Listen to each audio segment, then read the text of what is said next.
The transmission came through the neural link at exactly midnight ship time.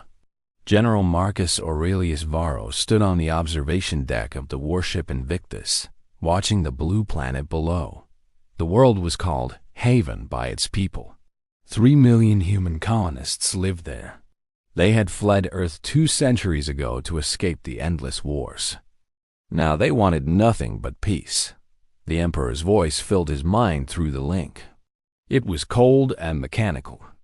The man had replaced most of his body with machines long ago. He barely remembered what it meant to be human anymore. General Varro, you will commence orbital bombardment of Haven at dawn. Leave no survivors. They have refused to pay tribute to the Empire. They must be made an example. Marcus felt his blood turn to ice.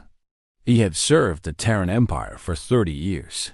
He had fought in campaigns across 100 worlds. He had killed enemy soldiers in battle. But this was different. This was murder. These were civilians. These were his own people. My Emperor, Marcus said carefully, the people of Haven are not soldiers. They are farmers and teachers and children.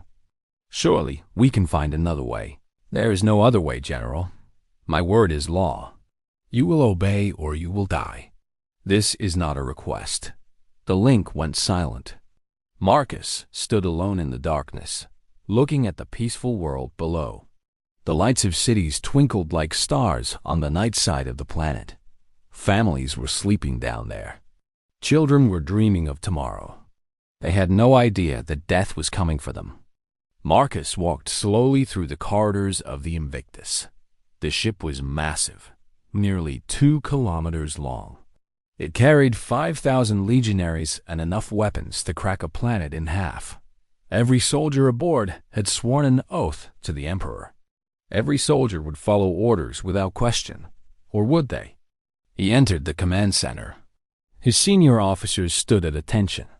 Tribune Cassius, his second in command, was a tall man with silver hair and scars across his face.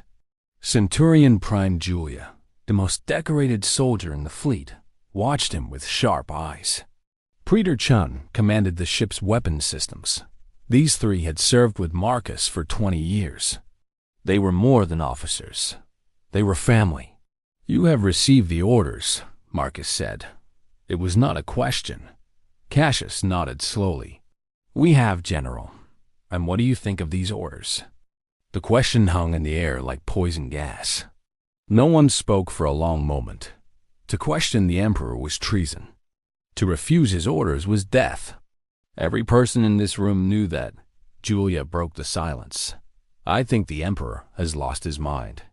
I think he has forgotten what we fight for. We are supposed to protect humanity, not slaughter it. Chun looked at the floor. My family came from a colony world, General. A world just like Haven. If someone had given this order about my world, I would want someone to refuse. Cassius stepped forward. What are your intentions, Marcus? Speak plainly. We have known each other too long for games. Marcus took a deep breath. This was the moment that would define everything. Once he spoke these words, there would be no going back. I intend to refuse the order. I intend to protect Haven, and if the Emperor sends forces against us, I intend to fight. The words fell like thunder. Treason, rebellion, war against the throne itself. These were crimes punishable by death. Not just death for Marcus, but death for everyone who followed him. Their families would be executed. Their names would be erased from history. Cassius smiled. It was the first time Marcus had seen him smile in years. Finally. I was wondering when you would find your backbone again. Julia drew her sword and knelt before Marcus. My blade is yours, General. Until death. Chum simply nodded. I will reprogram the weapon systems. The Emperor will find this ship harder to stop than he imagines. But Marcus knew this was only the beginning. The command crew might support him, but what about the 5,000 legionaries aboard the ship? They had families back on Earth. They had been raised from birth to obey the Emperor without question. Could they break their conditioning? Would they? Marcus activated the ship-wide communication system.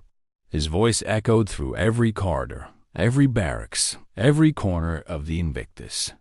Soldiers of the 12th Legion, this is General Varro. In 3 hours, we have been ordered to destroy the colony of Haven. 3 million people will die.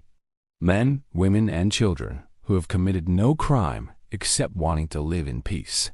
He paused, letting the words sink in. I will not follow this order. I cannot. Some of you have families on Earth. Some of you fear what the Emperor will do if we disobey. I understand. Any soldier who wishes to leave may take a shuttle and return to the fleet. No one will stop you. No one will blame you. Another pause. But for those who stay, know this. We will not be murderers. We will not be the Emperor's executioners. We will be what legionaries were always meant to be. Protectors of the innocent. Defenders of humanity. This is the oath we swore when we were young. This is the oath I ask you to remember now. He ended the transmission and waited. The minutes passed like hours. Marcus watched the shuttle bay cameras. He expected to see crowds of soldiers rushing to escape. He expected to be abandoned, left with only a handful of loyal officers on an empty ship. No one came. Not a single soldier moved toward the shuttles. Instead, the corridors filled with legionaries marching toward the command center. They came in their armor, with their weapons ready. They came with determination in their eyes. The command center doors opened. Thousands of soldiers filled the halls beyond, standing at attention. A young centurion named Marcus, no relation to the general, though they shared a name, stepped forward and saluted. General Varro, the 12th Legion stands with you. Every soldier, every unit. We did not join the military to kill children. Give us your orders. Marcus felt tears forming in his eyes. He blinked them away. There would be time for emotion later. Now there was work to do. Battle stations. The Emperor will not accept our defiance. He will send the fleet against us. We must be ready. The hours that followed were a blur of activity. Chun worked to enhance the ship's shields and weapons. Julia organized the ground forces in case they needed to defend Haven directly. Cassius coordinated with the colony below, warning them of the danger and organizing evacuation of the most vulnerable areas. And then the fleet arrived. 12 warships dropped out of hyperspace, surrounding the Invictus. Each ship was as large as their own. Each carried thousands of soldiers loyal to the Emperor. The commander of the fleet, Admiral Zhang, sent a transmission. General Varro, you are ordered to surrender immediately. You and your officers will be taken to Earth for trial. Your soldiers will be reassigned. This is your only chance for mercy. Marcus looked at his officers. No one flinched.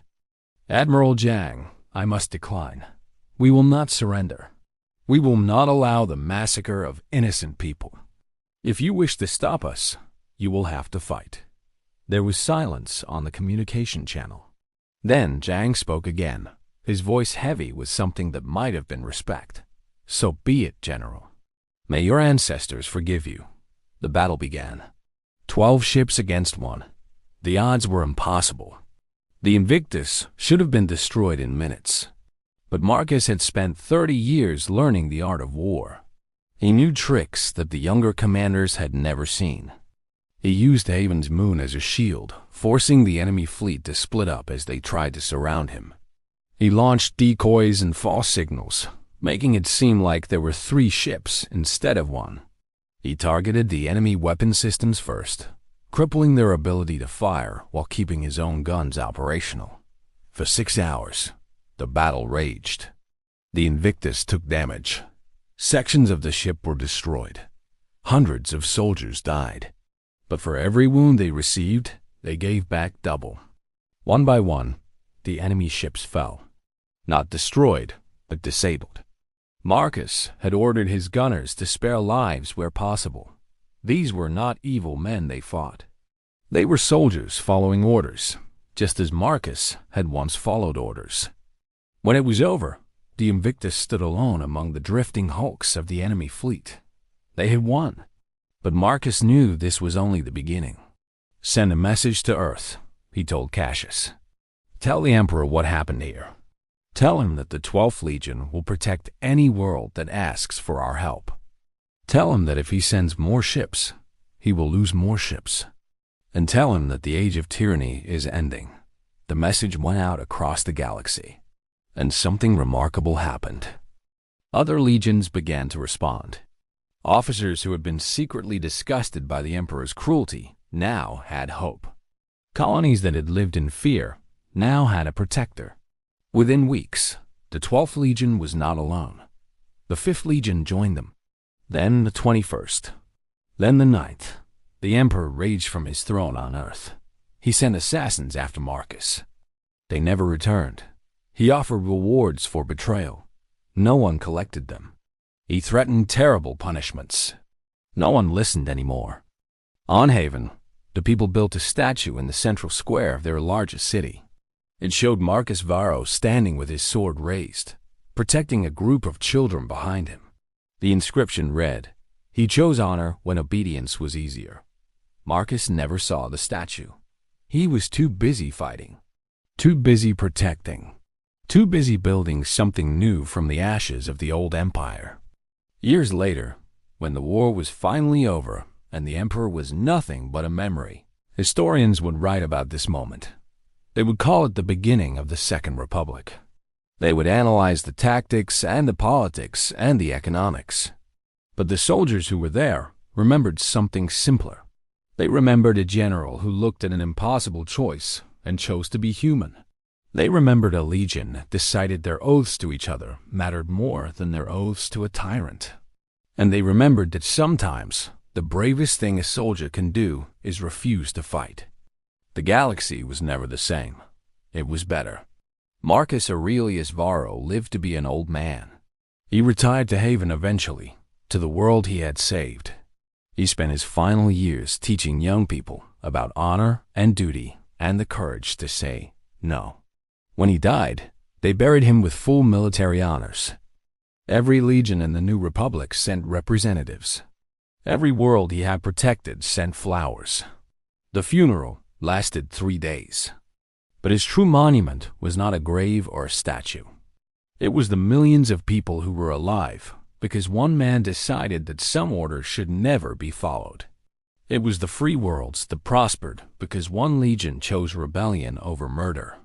It was the simple truth that humanity survived not because of its weapons or its technology, but because somewhere, somehow, there would always be people who remembered what it meant to be good.